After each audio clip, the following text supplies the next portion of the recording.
Hello, good morning everyone. How are you all? I hope you will be fine. Good.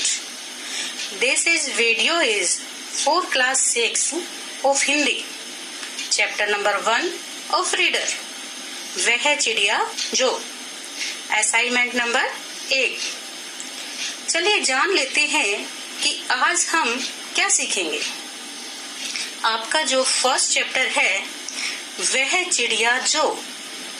इस कविता में कवि ने अधिक से अधिक विशेषण शब्दों का प्रयोग कर रखा है.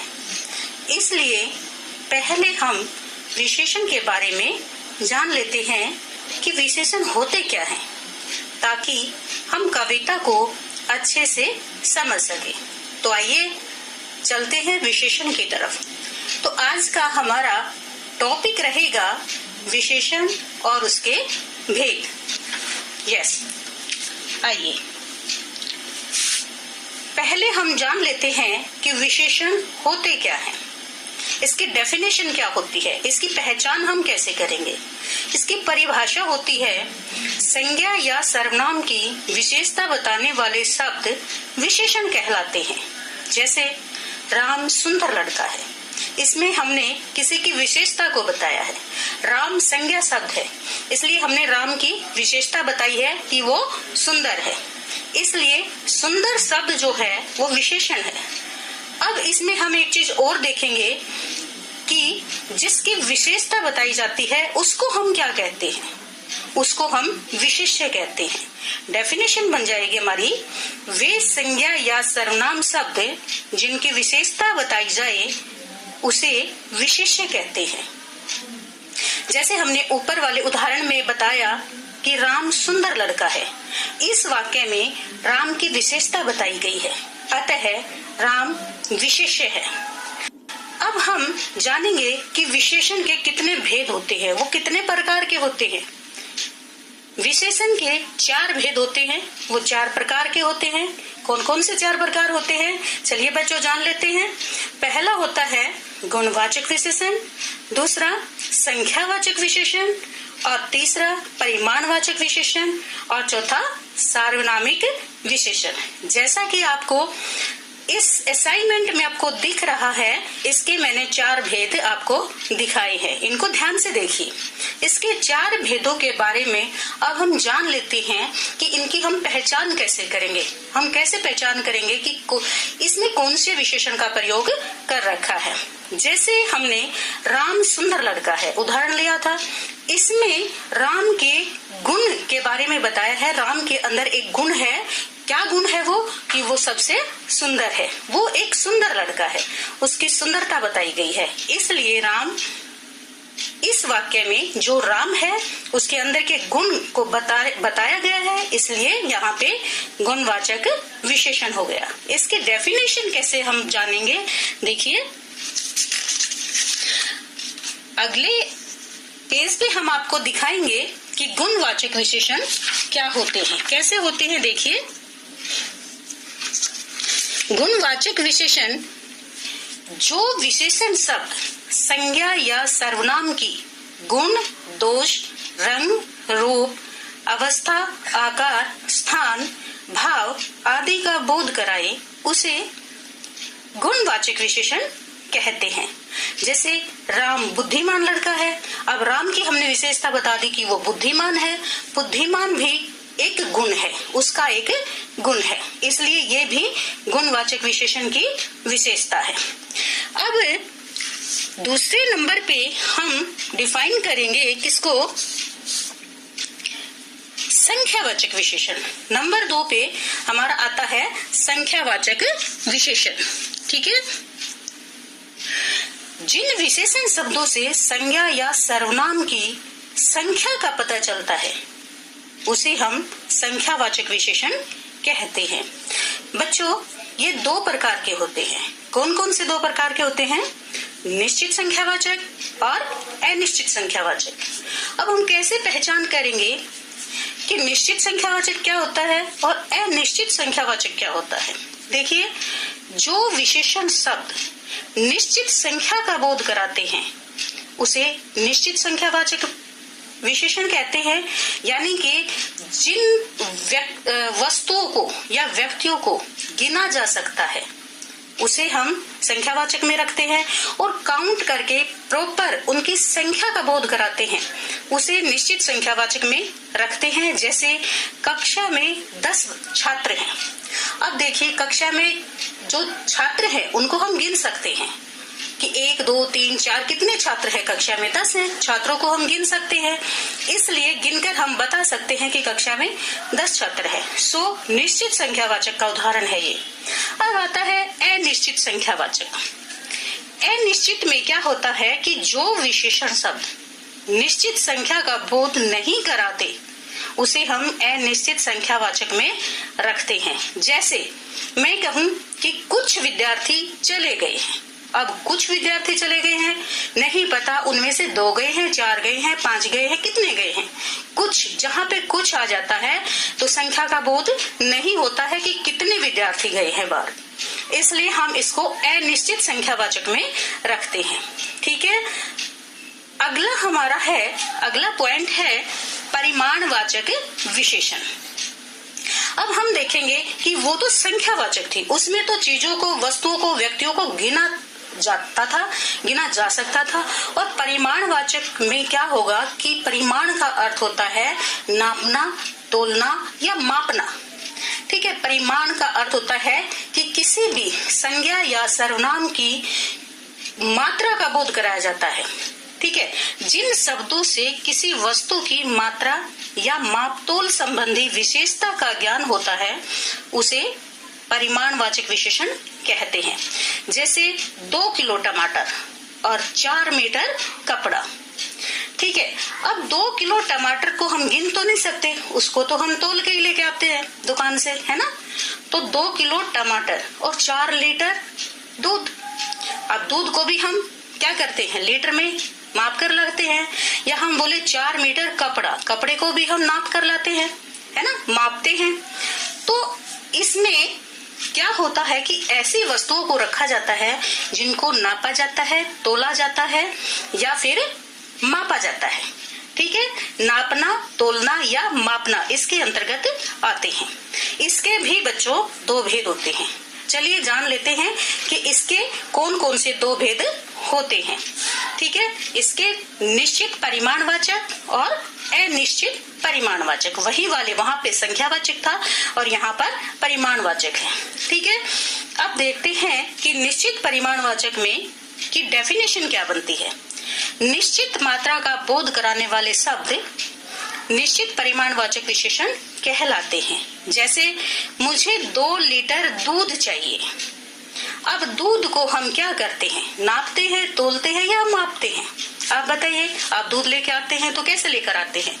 उसको तोल कर लेके आते हैं या नाप कर लेकर आते हैं या माप कर लेके आते हैं? देखो, दूध को मापने वाला एक माप होता है, उसको माप कर लेकर हम आते हैं। तो जो दूध है वो मापने वाली चीज है, इसलिए ये परिमाणवाचक में जाएगा। और अगर मैंने बोला कि 2 लीटर दूध चाहिए तो मैंने निश्चित मात्रा बताई उसकी कि मुझे 2 लीटर दूध चाहिए, तो इसको हम किस में डालेंगे, निश्चित परिमाणवाचक में डालेंगे। ठीक है, अब अनिश्चित में हम किसको डालेंगे, इसकी डेफिनेशन बनती है जिन शब्दों से निश्चित मात्रा का बोध नहीं होता उन्हें अनिश्चित परिमाणवाचक विशेषण कहते हैं। जैसे मुझे थोड़ी सी चीनी चाहिए। अब थोड़ी सी कितनी चाहिए, 1 मुट्ठी चाहिए, 1 बर्तन भर के चाहिए, मुझे चाय बनाने के लिए चाहिए या मुझे हलवा बनाने के लिए चाहिए। उसकी मात्रा मैंने निश्चित नहीं की है कि मुझे चीनी कितनी चाहिए, मैंने कहा मुझे थोड़ी सी चीनी चाहिए। अब देने वाले को क्या पता कि थोड़ी सी मुझे कितनी चाहिए, तो मैंने मात्रा यहाँ पे निश्चित नहीं की है, इसलिए यहाँ पे अनिश्चित परिमाणवाचक विशेषण है। ठीक है, आई थिंक समझ आ गया होगा आपको। नेक्स्ट हमारा है सार्वनामिक विशेषण। ठीक है, अब जानते हैं कि सार्वनामिक विशेषण क्या होता है। वे विशेषण शब्द जो संज्ञा शब्दों से पहले आकर उनकी विशेषता प्रकट करते हैं उन्हें हम सार्वनामिक विशेषण कहते हैं। देखिए, एक उदाहरण के द्वारा मैं आपको बताती हूँ कि जैसे ये सेब बहुत मीठे हैं। अब मीठे हैं वो भी उनकी विशेषता है, लेकिन इसमें जो ये शब्द आया है, सबसे पहले ये शब्द आया है, ये सर्वनाम है, और इसके बाद सेब आया है। सेब क्या है? हमारा संज्ञा शब्द है, ठीक है। अब सेब से पहले ये आया है, तो इसने सेब संज्ञा शब्द से पहले आकर सेब की विशेषता बताई है कि ये सेब, कौन से वाले सेब? ये सेब, यानी कि संज्ञा से पहले आकर संज्ञा की विशेषता प्रकट की है, इसलिए ये सार्वनामिक विशेषण कहलाते हैं। एक और उदाहरण हम आपको देते हैं, देखिए, वे बच्चे शैतान हैं। अब शैतान भी विशेषता है, लेकिन वो बाद में आया है और वो सर्वनाम नहीं है। इसमें जो वे शब्द आया है, वे सर्वनाम शब्द होता है, ठीक है, और इसके बाद बच्चे है, बच्चे संज्ञा शब्द होता है, ठीक है। तो संज्ञा से पहले वे आया है, यानी कि बच्चे से पहले वे आया, संज्ञा से पहले सर्वनाम शब्द का प्रयोग किया गया, इसलिए इसने संज्ञा से पहले आकर संज्ञा की विशेषता प्रकट की है, इसलिए वे शब्द यहाँ पर इस वाक्य में सार्वनामिक विशेषण का कार्य करता है, ठीक है। इन दोनों वाक्यों में संज्ञा सेब और बच्चे हैं, इसलिए इनसे पहले आने वाले सर्वनाम शब्द ये तथा वे सार्वनामिक विशेषण कहलाते हैं, ठीक है। आई होप कि आपको समझ आ गया होगा। नेक्स्ट है हमारा, इसी चैप्टर के अंतर्गत आता है कि संख्यावाचक तथा परिमाणवाचक विशेषण में क्या अंतर होता है। आप देखिए, इसमें मैंने आपके लिए चार्ट तैयार किया है, इसमें आप अच्छे से देख सकते हैं, देखकर समझ सकते हैं संख्यावाचक तथा परिमाणवाचक विशेषण में क्या अंतर होता है। देखिए, एक तरफ हमने डिवाइड कर लिया इनको, एक तरफ हमने बनाया कॉलम संख्यावाचक विशेषण का और दूसरी तरफ बनाया परिमाणवाचक विशेषण का। तो इसके अंतर्गत हम क्या डालेंगे? संख्यावाचक क्या होता है? ऐसे संज्ञा शब्द जिनको हम गिन सकते हैं, अर्थात जिनको सिर्फ गिना जा सकता है, ठीक है। जैसे बस में केवल 20 यात्री हैं, या छठी कक्षा में 40 छात्र हैं। देखो, बस के यात्रियों को हम गिन सकते हैं और कक्षा के बच्चों को भी हम गिन सकते हैं। तो गिनने वाली जो चीज होती है वो संख्यावाचक विशेषण में आती है। अब हो गया, उस तरफ हो गया हमारा परिमाणवाचक विशेषण। अब परिमाणवाचक विशेषण को हम कैसे जानेंगे? देखिए, ऐसे संज्ञा शब्द जिनको हम मापते हैं, तोलते हैं या नाप सकते हैं, अर्थात जिनको सिर्फ नापा, तोला या मापा जा सकता है, उसे हम परिमाणवाचक विशेषण कहते हैं। जैसे, मुझे 5 लीटर दूध चाहिए, मोहन 1 किलो चीनी लाया। अब 1 किलो चीनी और 5 लीटर दूध, ये नापने और तोलने वाली चीज है, इनको गिना तो जा नहीं सकता है। अब गिना नहीं जा सकता तो इनको तोला और नापा जा सकता है। अब नापने और तोलने वाली चीजें तो परिमाणवाचक विशेषण में ही डाली जाती हैं, ठीक है। इसलिए ये परिमाणवाचक विशेषण होते हैं, ठीक है। अब हम नेक्स्ट पॉइंट पे आते हैं, सर्वनाम और सार्वनामिक विशेषण में क्या अंतर होता है। देखिए, देखने में नाम से एक जैसे दिखते हैं, सर्वनाम और सार्वनामिक एक जैसे दिखते हैं, लेकिन इनमें काफी अंतर होता है। जैसे देखिए, सर्वनाम और सार्वनामिक को हमने बीच में लाइन लगा के डिवाइड कर दिया है, कैसे? आपकी सुविधा के लिए, ताकि आप अच्छे से इसको समझ सके। जो सर्वनाम शब्द संज्ञा के स्थान पर प्रयुक्त होते हैं, जो सर्वनाम शब्द संज्ञा के स्थान पर प्रयुक्त होते हैं, वे सर्वनाम कहलाते हैं। जैसे, वह गा रही है, वह कौन? कोई ना कोई तो है लड़की जो कि गाना गा रही है, जो कि गा रही है, वह, उसका नाम आना चाहिए था यहाँ पे, लेकिन नाम के स्थान पर वह का प्रयोग किया गया है, इसलिए ये जो है सर्वनाम शब्द कहलाएगा। दूसरी तरफ है सार्वनामिक विशेषण। जो सर्वनाम शब्द संज्ञा से पहले आकर उसकी किसकी? संज्ञा की विशेषता प्रकट करते हैं, वे सार्वनामिक विशेषण कहलाते हैं। इसमें तो था कि संज्ञा के स्थान पर प्रयुक्त होते हैं, वो सर्वनाम होते हैं, और इसमें है कि संज्ञा से पहले आकर विशेषण का कार्य करते हैं, उसे हम सार्वनामिक विशेषण कहते हैं। जैसे वह लड़की गा रही है, इसमें था वह गा रही है, वह कोई लड़की यानी कि, और इसमें है वह लड़की गा रही है। ठीक है, तो वह जो शब्द है वो सर्वनाम है और वह के बाद आया है लड़की, लड़की है संज्ञा शब्द। तो संज्ञा से पहले वह आकर उसने संज्ञा की विशेषता प्रकट की है, यानी कि वह शब्द ने लड़की की विशेषता को प्रकट किया है, इसलिए वह जो है वो सार्वनामिक विशेषण कहलाता है। ठीक है, सार्वनामिक विशेषण बन गया है। आई थिंक आपको समझ आ रहा होगा, है ना। चलिए अब हम एक और टॉपिक देखेंगे, इसी के अंतर्गत एक और आता है, इसके बारे में भी हम जान लेते हैं कि ये होता क्या है। ठीक है, विशेषण की तुलना। अब विशेषण की तुलना हम कैसे करते हैं, देखिए तुलना के आधार पर विशेषण की 3 अवस्थाएं होती है।